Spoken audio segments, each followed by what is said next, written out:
Hey guys, welcome to my orchard videos. Well, here's the grapple put back together, and yeah, it kind of went the way it should have went and such. So yeah, it's all together and ready to go. I was gonna put bars on this thing here, but it won't work. I was gonna put bars across here and stuff like that.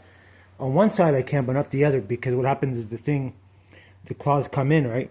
So I might end up putting bars on this side here to strengthen it, but you just can't do it on the other side because the way that the claw comes in and it hits, it needs to go through the other side, right? So anyways, here you have it. Yeah, so it's ready to go. Not for this year, but maybe next year we'll be using it for doing more projects around here. So yeah, so it's done and ready to go. But yeah, so I need to finish painting a little bit better. I talked to the manufacturers in China, place I deal with, and they're going to look into modifying the back of the grapple here for the attachment and put a solid bar in there rather than the tube. So I mean, if people don't give feedback, then they don't know, right? But you think a manufacturer would know. You think the designers would know to put a proper bar in there, but I guess they don't. I don't know.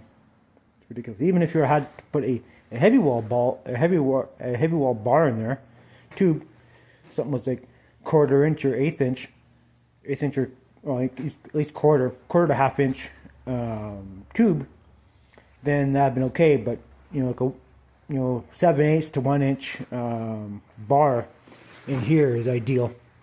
So anyway, so next machines the next attachments that come out from China, hopefully these have, or from the manufacturer I deal with, hopefully they have it altered, updated on that pin system there. So we'll see.